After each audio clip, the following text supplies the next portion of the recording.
What's the story, Morning Glory? What's the word, Hummingbird? Thank you so much for clicking on my channel and for joining me for this review of Kandi and the Gang Season 1, Episode 9, Big Pooh Poppin'. So, we are with the three sisters, Aunt Nora, Aunt Bertha, and Mama Joyce. They're all out to eat somewhere. They're sitting outside. And I don't know if it's Mama Joyce's birthday or what's going on here, if they're celebrating something, I can't tell. But Mama Joyce is showing off her watch, which someone has gifted to her, probably Kandi, which someone has gifted to her. And she tells her sisters that the greatest gift that we can get is time. I think that's what she said. I'm not sure. And she tells her sisters that she has spent 70 decades with them. And I'm like, no, Mama Joyce, you have not spent 70 decades with your sisters. You have spent 7 decades with them. Otherwise, you would be 700 years old. All three women look absolutely gorgeous for their age. All three of them, especially that Aunt Nora, because I never would have thought that she was the oldest. I always thought that Aunt Bertha was the oldest. And they just look so beautiful, and I could only pray to look half as good as they do when I'm that age, God willing. So moving on from there, we are at the restaurant now. We are at OLG. Philip is talking to Brian. Brian is really busy. He's taking orders. He's moving around. He's here. He's there. But Philip gets a chance to let him know that he likes what he sees. He's seen a big improvement in Brian, and he gives him compliments on his singing because Brian sung like an hour and 30-minute rendition of Amazing Grace at Patrick's housewarming party. He was the entertainment for the night. And so Philip decided to take the time to let him know that he sounded really good and he had a really nice voice. And Philip tells us that he's feeling more like, he's a part of the family now, part of the OLG family. And I don't know what's been going on. I don't know if his boyfriend has been in town or what, but Philip is like so much happier now. He's so much nicer now. He's dishing out compliments. He wants people to be promoted. This is like a completely brand new Philip, but I'm liking it. So we also find out in this episode that Patrick has a skincare line called Peau Confiant. And it's a skincare line. Who would have thought that the parking attendant of OLG has a skincare line? He wants Torin to find a location for his photo shoot because he's going to be doing a photo shoot to promote his business. And he had a photographer, I'm assuming a professional photographer. I don't know what the hell happened, but he got rid of that photographer. And now Safari's going to step in as the photographer. And I was like, what? Why? Why would she want to? Why? You hired someone to do that. Why would you let her fire your professional so that she can step in and take pictures? And in Torin's confessional, he was like, oh, okay, so now she's a photographer, she's an interior decorator, she's an esthetician, she does body sculpting. Like, what does she not do? She's like the Jill of all trades. So I thought that was really strange. I didn't know if that was a good idea. Like, have you seen her work? You're trying to promote your business, Patrick. Have you seen her photography work? Is it good? Is she making money off of that? Like, what are you doing? So moving on from that. So now we have Torin, Chandrika, Brian, and Dominique, and they are all together. I forgot where they were at, but they were talking about Peau Confiant, the photo shoot. So everybody's making fun of the name because the name is absolutely horrible. First of all, I don't see Patrick as someone who is interested in skincare. I just don't see it. Now, if he has some type of like a nutrition line, because he seems to be very much in shape. If he had like a nutrition line, like he was selling powders, shakes, nutrition bars, something like that, I could totally believe it. But he just doesn't seem like the skincare top. He has never mentioned skincare up until now when he's talking about his skincare line. So they make fun of him because the name is horrible, because it sounds like, poop or whatever. And it does. It really does. I would not buy anything called poo and put it on my skin. Maybe I would put it in my bathroom to freshen up my bathroom like poo-pourri, but I'm not going to buy something called poo and put that on my skin. So Torin is on the internet. He's on a tablet or something, and he finds pictures of Philip online. Now there are these modeling pictures. I don't know. I didn't catch where, why, when this was going on in Philip's life, but at some point he was, I guess, a model. And there's all these modeling pictures of him. Like, it looks like he's in Miami or something. He's shirtless. He has on like bikini briefs on a beach, posing, beautiful scenery in the background. And he goes by the name of Quasi. Um, I didn't get this at all. He has this alter ego named Quasi that is moonlighting as a model or something. I was totally confused, but everybody thought it was really funny. So moving on from that, we have Brian and Melvin. They are taking a tour of food trucks because Brian has his soul roll business and he wants to open up a food truck. So they're in this location where they can sample, different types of food from different types of food trucks. Brian is excited because he's been granted a meeting with Todd because Todd wants to invest in the soul roll business. Now, while doing the food truck tour, Brian tells a food truck owner about his soul food egg rolls. And I was like, Brian, don't be giving away, your business plans to people, just to random people like that. You never know. You never know about people. You're just casually having a conversation with this guy, and he might be like, damn, that's a good idea. He already has the food truck. So all he needs to do is to learn how to make some soul rolls, and boom, your business idea is taken, unless you got it copyrighted somehow, protected somehow. The recipe, that is. So he asked the guy with the food truck, like, how much do one of these cost? And the guy said about 70,000. And Barner was like, oh, okay, well, I'm going to be serving a whole lot of tables at OLG to come up with $70,000 for his food truck. So then there's a meeting with Philip and Don Juan and Chandrika. Basically, Philip and Don Juan had a conversation previously just between the two of them, and they were talking about promoting Chandrika. They really like the improvements that they've seen in her, and they said that she's like a natural born leader. She just naturally has those skills to lead. So they want to put her in some type of position of management. So they want to make her the head maitre d', which is fine. Making her the head maitre d' was fine. But I thought that they would have made her like manager of the damn restaurant. Like, what do you mean that head maitre d'? Because if Brandon were to leave because of his, shenanigans with Dominique, then you can just easily put Chandrika in his position. Like, why wouldn't you make her a full-on manager? And she does have leadership skills. She looks like she does have what it takes to lead and to manage. She's just wasting away at that hostess stand. So, yeah, definitely promote her, but like promote her to manager, assistant manager, something like that. So they have a meeting with her and they make it look like she's going to get fired because they wanted to prank her. No, that's not, it didn't happen then. They were just having a conversation at that point. They didn't tell her yet. So now we're having preparations for the photo shoot. And Peau Confidant just reminds me a lot of Poopery. But anyway, so everybody's there for the photo shoot. Some people claim that they're not going to take any pictures, but they end up taking pictures anyway. A lot of the guys ended up taking off their shirts, like Don Juan, I think Todd, Torin. They all ended up taking off their shirts, for this photo shoot. Now, the photo shoot to me, and I might be the only one that thinks this, the photo shoot to me was a damn fool. It was a fool of a photo shoot because I didn't think the pictures were that great. I don't know what the hell Chandrika was doing. I thought, no. Mm-mm. No. And what does the skin care line do? What does Peau Confidant, what does it do for your skin? Like, what is this? This was awful. I didn't like it. I didn't like the photo shoot. I didn't know what the hell was going on. All of them needed to keep their shirts on except for Patrick and Philip. So Kandi shows up. I was shocked that Kandi was there, but Kandi shows up, and she was surprised that Safari was the photographer. Yeah, you and me both, Kandi. Like, it didn't make any sense. Like, why wouldn't you keep your? And all she did was show up with the camera. Like, there was no lighting equipment, none of that. No assistant, none of that. It was just her and her camera going around taking pictures of everybody.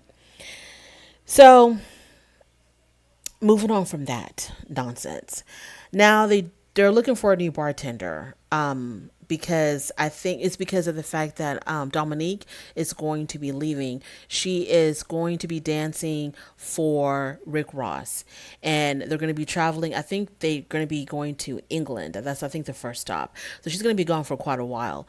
And so they're looking for a new bartender. So Todd and Kandi, Don Juan, Philip, they're all going to be doing interviews for the bartender. So the first couple of girls that they see and I think it was a guy too. The first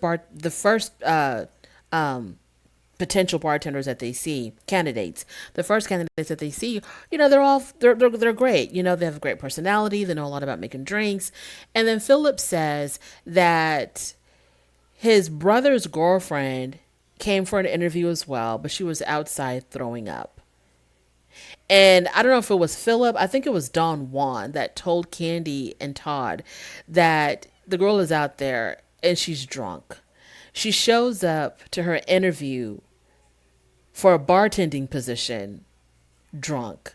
This had to have been fake. This must have just been inserted in this episode for comic relief because nobody in their right mind, especially anybody that's connected in any way to Philip, is going to show up to an interview. First of all, they weren't even dressed like professionally, or they weren't even dressed in a way that would make me want to hire them. And then on top of that, they're drunk out of their mind. So the girl shows up, she wobbles in, like she staggers in, she can't even keep her balance. They asked her questions. She didn't even answer the questions that they were asking, and she was answering the questions that were going on in her head. And at one point, they asked her, so I think it was Don Juan who asked her, so what do you do if you have customers that have had a little bit too much to drink and they start getting kind of rowdy? And she said, well, if they're on some BS, and I'm going to be on some BS, and we're all going to be on BS together. And I was like, oh my God, Philip, this is your brother's girlfriend? Like, what? Like I said, and she was cussing on top of that. She was drunk, throwing up, cussing, answering questions that were never asked. And I didn't get it.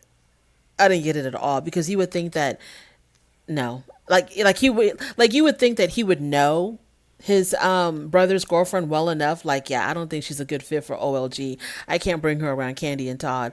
Or you would think that he would know that she has like a drinking problem or something. I didn't understand. That made no sense. That whole scene with the drunk brother's girlfriend made no sense. Moving on. So Todd and Brian have their meeting for the soul roll. Now, Brian has done like a really good presentation. He's cooked some samples. He has his business plan laid out. He answered all the questions that Todd asked. And I thought that he did extremely well. Brian, to me, is like the superstar of the show. Him and the three old ladies.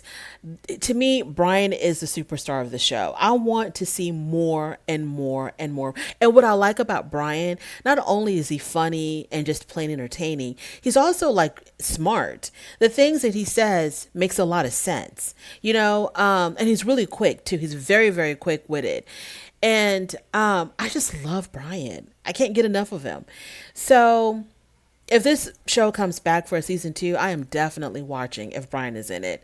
So he lays out his business plan, and he's asking Todd for $100,000 for, I think, like 25% stake in the business. And Todd, he's like, well, we'll do 100,000, but I want 50% stake in the business. And I was like, Brian, don't do it. Don't do 50. Please don't do 50.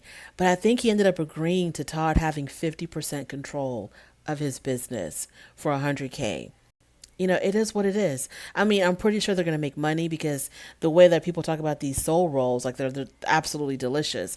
I would love to try a soul roll, because they do make it look like it looks, and he's got the dessert side too. So he's got the savory soul roll and he's got the dessert soul rolls. And I really want to try that strawberry and cheesecake soul roll. Definitely.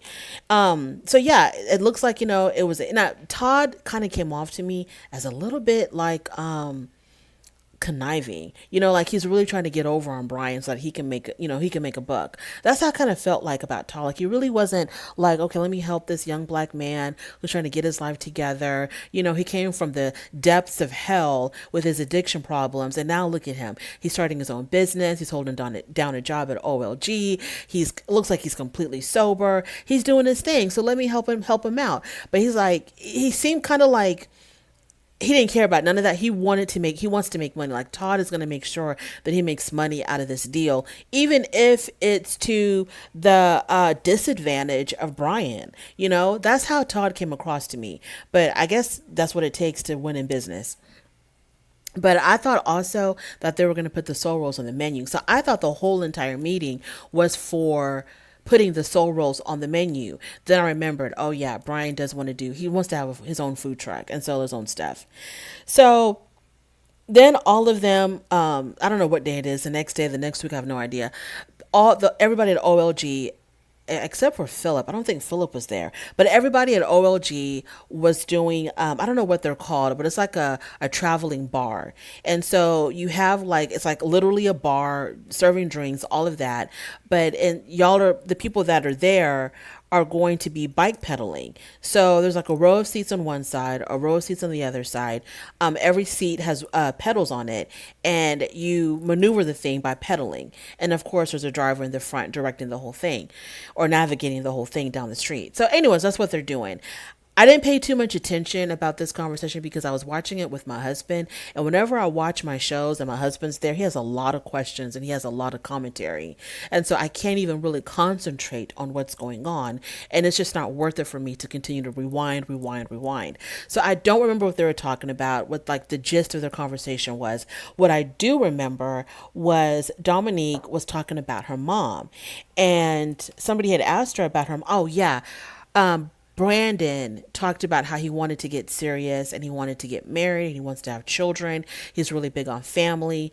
And then somehow the conversation went to Dominique's mother. And Dominique says, "Oh, yeah, my mom, she had walking pneumonia when I was 14 and then she died." And the way she said it, and I understand that, it's been a few years since her mom passed away, so she's able to talk about it a little bit more comfortably now. But like the way she said it, it was just like so quick and casual. Like, wait a minute, what? Your mom died? Like, what? She said it just so matter of fact. Like, yeah, when I was 14 years old, my mom had walking pneumonia and then she died. Okay. Okay, like I had questions, I had additional questions, follow-up questions, but yeah, she just kind of summed it all up like that, like nothing. And so basically, yeah, that's where that scene ended, I guess. It was just really about Brandon expressing his intentions of really wanting to settle down with Dominique. So now we have the meeting with Chandrika, Don Juan, and Philip. So when she arrives to the meeting, they kind of act like she's in trouble. They have like their official folders in front of them, like they have her entire employee record in front of them, and they talk like, like she did something wrong, that they were going to fire her. And she was like, well, you don't even have to do that because I quit or something like that. And so then they're like, "No, girl, we're just playing with you. We want to make you head maitre d'. We want to give you a promotion." And of course, she took it. But Don Juan, Philip, make that girl assistant manager or manager of OLG or a temp manager or something like that. Come on now. Moving on from that. So Patrick meets with Safari's father and he wants to ask for Safari's hand in marriage. They are at the golfing range and they're just, hitting balls, not really playing golf. And so Patrick to me is so goofy and Safari to me is so dull. Maybe that's why it works with them because it's like the yin and yang, opposites attract. Maybe she calms him down and he kind of peps her up a little bit, he breathes a little bit of life into her because she's really dull. But anyway, so he's asking the father for his daughter's hand in marriage. He's like, I really love Safari. I really care for her deeply. And I just wanted to know if I can have her hand in marriage. The father is kind of like, he kind of was thinking about it. He was like, you can tell he was rolling it over in his mind. And so then he says, what, if this is what Safari wants to do, I'm in full support of whatever my daughter wants to do. And so Patrick is like, well, is that a yes? Are you saying yes or no, or you think about it or kind of sort of? And the father once again says, whatever my daughter decides to do, whatever her decision is, I will stand by it. So Patrick, that looks like it's kind of a who knows. Good luck with all of that, Patrick. But you got to take what you can take, right? At least he didn't say hell no, get the hell away from my daughter. So that's a good sign. But yeah, I wonder if the season finale is going to be, oh yeah, it's going to be the engagement. He's going to propose to her. And obviously she's going to say yes because she's on a reality TV show now. So why would she say no and get booted off? But that's my review of Kandi and the Gang. If you made it this far in my review, I really do appreciate it. Thank you so much. On your way out, please don't forget to rate the video. Don't forget to subscribe if you like this content. If you don't worry about it. Thank you for stopping by anyway. And I will definitely talk to you later. Bye.